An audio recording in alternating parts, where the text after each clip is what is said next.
Hi everyone, welcome to Frenchie's Nook. I am your host Jean-Guy, and welcome to another episode. Friday night, whatever it is, where you are. Hope you're having a great week so far, and hope you got some great plans for the weekend. And if not, enjoy the best of it. And if you have to work, enjoy what you can. I wanted to take a few minutes tonight to talk to you about avoidance. What it is, where it happens, and what you can maybe do to cope with it or to help somebody with it. What is it? Well, it's obvious what it is. It's avoidance. You're avoiding things, right? You're avoiding certain places. You're avoiding certain events you might have had an incident with, certain places where maybe your traumatic event took place. Certain people, right? Certain people trigger others, and a lot of people try to avoid that. Certain demeanor of people, whether they're happy, sad, depressed, giddy, it doesn't matter what they are. There's something that triggers somebody about that person, and they just have to avoid it. And it's not something that's always personal. It's definitely something that's taken place with the PTSD sufferer. Definitely. Why do people avoid? Well, it's safety, right? If I can avoid to go outside, I will. Why? Because I'm in my house, in my apartment, and I'm safe. Nothing's going to get me in here.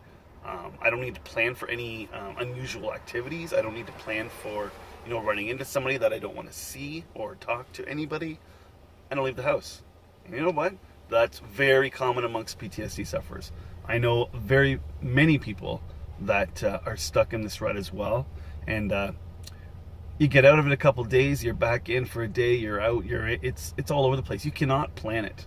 And for somebody with PTSD, that sucks not being able to plan something, because a lot of times we plan and overthink, and then we end up not going.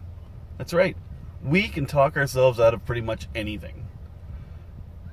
Now, why? Once again, it's the safety factor. Why don't you come out with me for coffee? Well, I don't really want to leave the house. Why not? Well, I don't know. Just don't want to go out today. You do this enough times, people are going to figure it out. And they're going to start asking you questions. And so they should.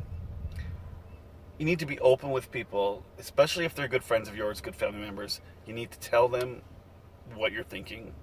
I mean, it goes without saying, but tell them how you feel, and tell them, hey, look, I don't really feel like going out, but let's make a plan for another day, and I will put on my calendar, and I will make sure that I get myself out and get there.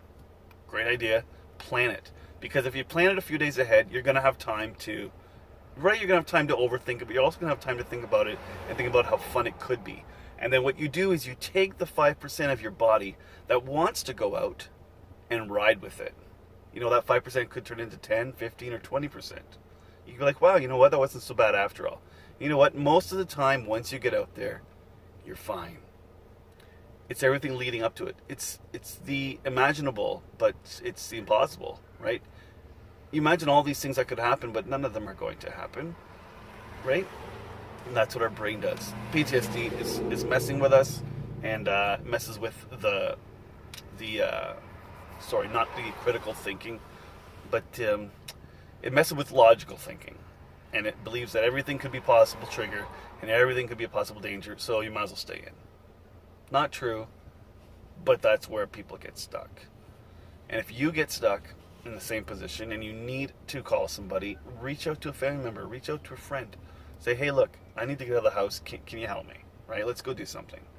Just got to give me some time, right? You need to do it slowly, and you need to get out there. You need to, start on the porch, walk down the driveway, walk down the sidewalk, a little bit at a time. Eventually you'll be walking around the block, and you'll be going outside every day. All right? That's avoidance in a nutshell. We could go and talk about this for much longer, but you know what? It's Friday night. I don't want to keep you too long. So everybody have a great weekend. I will post this over on Carl's site, Bunker Gear for Your Brain, and then I will be posting it as well over on my site, PTSD, The Truth Behind a Smile.